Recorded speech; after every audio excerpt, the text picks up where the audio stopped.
سلام طعنا هابلنا زي خبركم تخاتلتنا أنا الساعة زبلنا يوم حابريتات حجنا لكم مسينا لنا ثلما جنك عند رستاتهم حوحات نايب على كوماند بوست كمز مسرة زقل زينا وسيوم بريزيدانت جيتاچو ردا جنرالات ماشو بينن جون مديدن كابز نبرم حلافنت كل علو عزيز خمزلو زقل زينا تقاليحم نداد تግራይ ናብ ኤርትራ ከም ዝወፀና ኣብ ኤርትራ ይኽዘን ከም ዘሎን ተሓቢሩም ባንክ አካውንት መራሕቲ ሕወሓት ከይንቀሳቀስ ተኣጊዶም እዚኦምን ካልኦትን ኣለውና ሕጂ ድማ ናብ ዝርዝሮም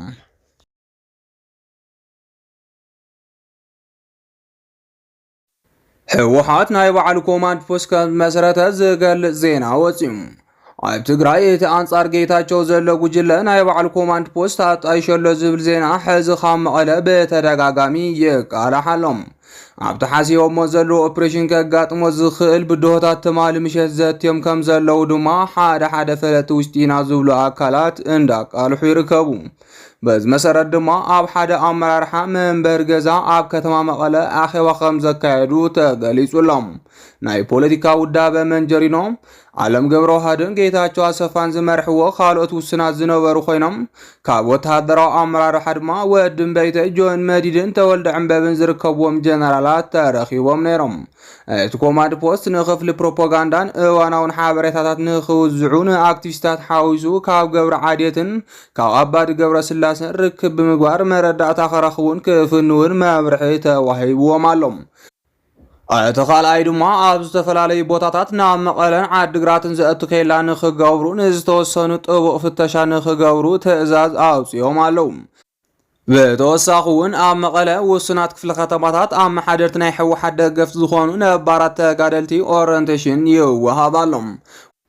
በወገን ደገፍቲ ትግዚያዊ ምሕዳር ድማ ነቲ ተመስሪቱ ዝበልዎ ኮማንድ ፖስት ደው ከብልዎ ጻዕርታት ጀሚሮም ኣለው ብፍላይ ካብ ትማሊ ዝጀመረ ኣብ ከተማ ዓዲግራት ዘሎ ምንቅስቓስ ህዝቢ ምሳና እዩ ዝብል ሓበሬታታት የቃልሑ ኣለው ልክዕ ከም 2013 ዓመተ ምህረት ብልጽግና ኣብ ከተማ ዓዲግራት ምስ ኣተወ ዝገጠሞ ሓያል ተቃውሞ ሕዚ እውን መናሰይ ተወዲቡ ነቲ ንፈትዎን ንምክሐሉን ሰራዊትና TDF ብዓይኒ ጥርጣረ ብምርኣይ ቆቋሕ ኮይኑ በብኣንጎሉ ይከታተል ኣሎ ክብል ድማ ይገልጹ እቲ ዘገርም ድማ ዘለዎም ስጡም ውዳበን ምስ ናይ መንግስቲ መሓውር ብምጥማር ናይ መረዳእታ ልውውጥ ዝገብር ዘሎ ምዃኑ እዩ ስለዚ ናይ መንግስቲ ድጋፍን እዋናዊ ሓበሬታን የድልዮም ኣሎ ክብሉ ካብ መቐለን ዓዲግራት ንሕወሓት ከብፅዎም ይፍክሩ ኣለው ካብ ዝተፈላለዩ ምንጭታት ዝረኸብናዮ ዜና ድማ ሎማዓንቲ ኣብ ውቕሮ ንጉሆ ኣብ ሓደ ሆቴል ድሕሪ ሰዓት ድማ ኣብ ኣዳራሽ ምምሕዳር ውስናት ናይ ሰራዊት ኣኼባታት ነይሮም ምናልባት ንምሸት ኦፕሬሽናት ዝንቀሳቐሱ ክኾኑ ስለ ዝኽእሉ ጥንቃቐን ክትትልን የድሊ ዝብል ትእዛዝ ጌታቸው ረዳ ወፂሎም ስለዚ ድማ ሎሚ ትግራይ ካብ ካልእ ግዜን ላዕሊ ኣብ ከቢድ ውጥረት ምህላዋ ብርክት ዝበሉ ሰባት ይገልጹለው ኣመራርሓ ሰራዊቱን ውድብ ሕወሓትን ናይ ባዕሎም ኮማንድ ፖስት ኣጣይሾም ግዝያዊ ምሕዳር ብወገን ድማ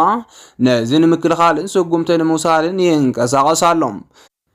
ነዚ ስዒቡ እውን ህዝቢ ትግራይ ቀስ ብቐስ ናብ ስጋት ይኣቱ ከም ዘሎ ንባዕሉ ኣብ ዝኸፍአ ድባብ ኩናትን ውሱን ምንቅስቓስን ይርከብ ብኻልእ ዜና ድማ ሎማዓንቲ ብርክት ዝበላ ድሮናት ውግእ ዳርጋ ኣብ ኩለን ከተማታት ትግራይ ክረኣያ ጀሚረን ከም ዘለዋ ይሕበር ኣሎም ናይ መን ምዃነን ንምንታይ ዕላማ ምዃኑን ዘይተፈልጠ እቲ ምንቅስቓስ ድሮናት ውግእ ካብ ሸራሮ ክሳብ ዓዲግራት መቐለን ካልኦት ቦታታትን ሓዊሱ ክረኣያ ጀሚረን ኣለዋ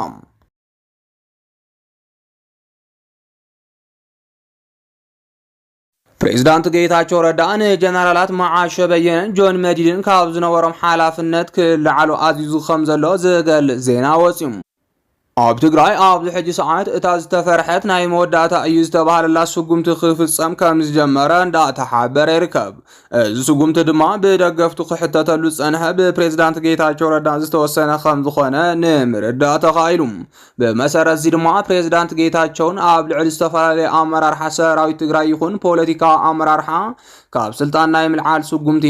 ምእጋድ ባንክን ዘተግብር ውሳነ ከም ዝሃበ እንዳተገለጸ ይርከብ እዚ ብግልጺ ምስ ውድብ ሕወሓት ቃታ ከሰሓቦ ይኽእል እዩ ዝተባሃለሉ ውሳነ ድማ ንብርክት ዝበሉ ኣመራርሓ ዝኾነ ይኹን ህዝባዊ ኣኼባ ከየካይዱ ዝሓዝዎ ስልጣን ከረክቡ ከምኡ እውን ኣብ ባንኪ ዘሎ ገንዘቦም ከየንቀሳቐሱ ኣጊድዎም ኣሎም ምክንያቱ ድማ መፈንቅለ መንግስቲ ትገብሩ ኣለኹም ብዝብል ገበን ስለ ዝተኸሰሱ ምዃኖም ይሕበራሎም።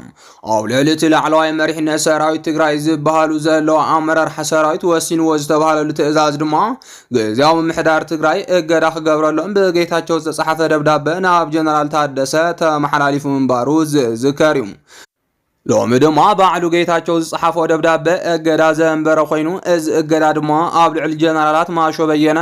ዮሃንስ መዲድ ከምኡውን ካልኦት ኣዘዝቲ ሰራዊትን ፖለቲካዊ መራሕትን እገዳ ኣንቢሩሎም። እዚ ሎሚ ዝወፀ ዜና ድማ ንትግራይ ናብ ወጥሪ ከተምርሕ ኣኽኢልዋ ከም ዘሎ ዝወፅ ዘለው ዜናታት የቃልሑ። ብካልእ ዜና ድማ ነዳዲ ትግራይ ኣብ ኤርትራ ይኽዘን ከም ዘሎ ዝገልጽ ሓበሬታ ወፂኡ። ከም ዝፍለጥ ቅድሚ ሕዚ ውግንንኡ ንውድብ ሕወሓት ዝገበረ ክፋል ሰራዊት ትግራይ ኣብ ኤርትራ ወተሃደራዊ መሰልጠኛ ምኽፋቱ ዝገልጽ ሓበሬታ ተቃሊሑ ምንባሩ ዝዝከር እዩ። ላዕለዋይ መሪሕነት ሰራዊት ትግራይ ዝሃቦ ውሳነ ስዒቡ ኣብዚ ሕጂ ሰዓት ኣብ ትግራይ ከቢድ ዝኾነ ፖለቲካዊ ቀውሲ ከም ዘሎ ኩሉ ዝፈልጦ ሓቂ እዩ። እቲ ፖለቲካዊ ቀውሲ ግን ኣብ ትግራይ ታሪኻዊ ዝኾነ ሕማቕ ክስተታት ስዒቡ ሊቃት ተጋሩ ብክልቲኡ ኣንፈት ክባልዑን እቲ ሓደ ኣብ ልዕሊ ካልእ ጸለመ ክኸፍትን ክርአ ናይ ኩሉ ግዜ ትዕዝብቲ ኮይኑሎም። ዝወፁ ዘለዉ ሓበሬታታት ከዓ ንጸላ ኣንፈታውን ዘገረመ ኮይኑ ንትግራይ እውን ከም ዓዲ ዋጋ ዝኽፍል ከም ዝኾነ ንምርዳእ ተኻኢሉ። እቲ ሓበሬታ ድማ ኣንጻር ህዝቢ ትግራይ ንዝመፀ ወራሪ ክዋድቑ ዝጸንሑ ኣዘዝቲ ሰራዊት ትግራይ ናይ ጸጥታ ኣካላትን ናብቲ ቀንዲ ጸላእዮም ዝኾነ ኢሳያስ ተጓዒዞም ምርኻብ ከም ዝገበሩ ዝሕብር እዩ። እዚ ዝሓለፈ ዝወፀ ካብ ዋና ደጋፊት ግዚያዊ ምምሕዳርን ፕሬዝዳንት ጌታቸው ረዳን ዝኾነ ጋዜጠኛ ደስያ አሸናፊ ዝተቃልሐ ዜና ከም ዘመላኽቶ ድማ ኣመራርሓ ሰራዊት ትግራይ ዕጥቅን ስንቅን ናብ ኤርትራ ኣስጊሮም ኣብ ኤርትራ መሰልጠኒ ካምፕ ከፊቶም ኣለዉ ክብል ከሲሱ እዩ። ውግንንኡ ንሕወሓት ዝገበረ ላዕለዋይ ኣመራርሓ ሰራዊት ትግራይ ብተደጋጋሚ ምስ ሻዕብያ ርክባት ከም ዝገብር ድማ ዕለት እንዳጠቐሰ ረኺበዮ ዝበለ ሓበሬታ ምቅሉሕ ይዝከር። ብመሰረት እቲ ኣብ ዝሓለፈ ረኺበዮ ኢሉ ዘቃልሐ ዜና ድማ ኣብ ዝሓለፉ መዓልታት ኣብ ኬላ ራማ ዘለው ናይ ስለያን መረጃን ኣካላት ሰራዊት ትግራይ ካብቲ ከባቢ ዘወር ንኽብሉ ብምግባር ዕጥቆምን ስንቆምን ናብ ኤርትራ ኣስጊሮም ኣለዉ ኢሉ እዩ። ብመኻይን ስንቅን ዕጥቅን ብኣንፈት ራማ ዘሳገረ እዚ ሓይሊ ሰራዊት ትግራይ ድሕሪ እቲ ሓደገኛ ውሳነ እውን ካብ ርክባት ሓሊፉ ብዕሊ ማሰልጠኛ ኣብ ኤርትራ ከፊቱሎ ክብል ምኽሳሱ ይዝከር። ትማሊ ካብ ወሰና ወሰን ራማ በፂሕን ኢሉ ዘቃልሐ ዜና ድማ ብዝተፈላለየ መንገዲ ዝተረጋገፀ ሓበሬታ እቲ ጉጅለ ሰራዊት ትግራይ ብራማ ተሳጊሩ ኣብ መንጎ ዓዲ ኋላም መንደፈራን ኣብ ዝርከብ በረኻ ዝኸፈቶ ማሰልጠኛ ፀሃየን ድንኩልን ዝተባሃሉ ላዕለዎት ኣዘዝቲ ዑደት ገይሮም ተመሊሶም ኣለዉ ይብል። እዚ ሓበሬታ ነቶም ናይ ትማሊ ጀጋኑ ጀነራላት ዘጸልምን ሓደጋ ዘብፅሕን እምበር ሓቅነት ክህልዎ ከም ዘይኽእል ብርክት ዝበሉ ተጋሩ ከም ዝተቃወምዎ ይዝከር። እዚ ጋዜጠኛ ይኹን ካልኦት ናይቲ ግዝያዊ ምሕዳር ሰባት ልቢ ህዝቢ ትግራይ ንምርካብ ዝፈጥርዎ ዘለው ተራ ፕሮፓጋንዳ ከይኾን ግቡእ ምፅራይ ክግበረሉ ዝተፀውዐ ኮይኑ ኣብ ዘሕልፍዎ ሓበሬታ ሓቅነት ክሕዙን ጉድኣቱ ክርድኡን ከም ዝግባእ ዕላው ፃውዒት ከም ዝተገበረሎም በዚ ሚድያና ገሊፅና ነርና ኢና። ሎሚ ድማ ናይዚ መቐፀልታ ነዳዲ ትግራይ ኣብ ኤርትራ ይኽዘን ከም ዘሎ ተሓቢሩሎም። ምስ ምውሳድ ወርቂ ናብ ኤርትራ ተተሓይዙ ዝተፈላለዩ ክሲ ክቐርብ ዝጸንሐ ኮይኑ ሎሚ ድማ ነዳዲ ናብ ኤርትራ ይወፅእ ከም ዘሎ ተገሊጹሎም። ካብ ዝፍለጥ ኣብ ትግራይ ኣብዚ ሕጂ ሰዓት ብርክት ዝበሉ ህዝቢ ከም ህዝቢ ናብ ሓደጋ ዘእትዉ ፖለቲካዊ ቀውሲ ከም ዘሎ ክሕበር ጸኒሑ እዩ።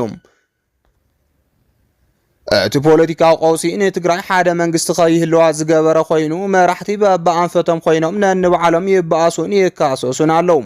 ናይ ህዝቢ ዕማም ተረሲዑ እቲ ሓደ ኣብ ልዕሊ እቲ ካልእ ስጉምቲ ንምውሳድ ምንቅስቓስ እንዳተኻየደ ይርከብ። ኣብ ማእኸል እዚ ድማ ህዝቢ ትግራይ ሎሚ እውን ሃብቱን ካሊእ ንብረቱን ናብ ኤርትራ ይሰግር ምህላው ተሓቢሩሎም። ብመሰረት እዚ ከዓ ካብ ትግራይ ኣብዚ ሕጂ ሰዓት ናብ ኤርትራ ነዳዲ ይሰግር ምህላው እንዳተሓበረ ይርከብ። ካብ ትግራይ ዝተለዓላ መኻይን ናብ ኤርትራ ነዳዲ ጽዒነን ይኸዳ ከም ዘለዋ ዝተገለጸ ኮይኑ ብኩሉ ድንበራት ትግራይ እንዳሰገራ ከም ዘለዋ ድማ ይሕበር ኣሎም። ብፍላይ ብደገፍቲ እቲ ግዝያዊ ምምሕዳር ትግራይ ሕወሓት ካብ ትግራይ ነዳዲ ናብ ኤርትራ ኣስጊሩ ኣብ ወሰና ወሰን ትግራይ ይኽዝኖ ከም ዘሎን ንውግእ ከም ዘዳለወን ይገልጹ ኣለዉ። ምስ ኣብይ ይኹን ምስቲ ግዝያዊ ምሕዳር ዘይተርፍ ውግእ ከም ዘለዎ ዝተገለጸሉ ህወሓት ነዚ ዝኸውን ቅድመ ምድላው ይገብር ከም ዘሎ ዝተነገረሉ ኮይኑ ሓደ ካብዚኣቶም ነዳዲ ብመኻይን ጽዒኑ ኣብ ኤርትራ ብሓደራ ዘቐመጠ ኮይኑ ናይ ውግእ ሎጂስቲክስ ይኽብሉ ድማ ገሊጾም ኣለዉ። እዚ ሓበሬታ ድማ ዋላ እኳ ብህወሓት መልሲ ኣይወሃበሉ ኣብ ትግራይ ግን ሎሚ ብስፍሓት ይቃላሕ ኣሎም። ነቲ ኣብ ትግራይ ዘሎ ሕፅረት ነዳዲ ድማ እዚ ዝተገለጸ ምኽንያት ከም ዘጋረዶ ናይ ግዝያዊ ምሕዳር ሰባት ኣብ ምግላጽ ይርከቡ። ዝኸበርኩም ተኸታተልትና ነዚ ሰዓት ዝበልናዮም ሓበሬታታት ነዚኦም ይመስሉ ነይሮም። ንምክትታልኩም ካብ ልቢ ነመስግን።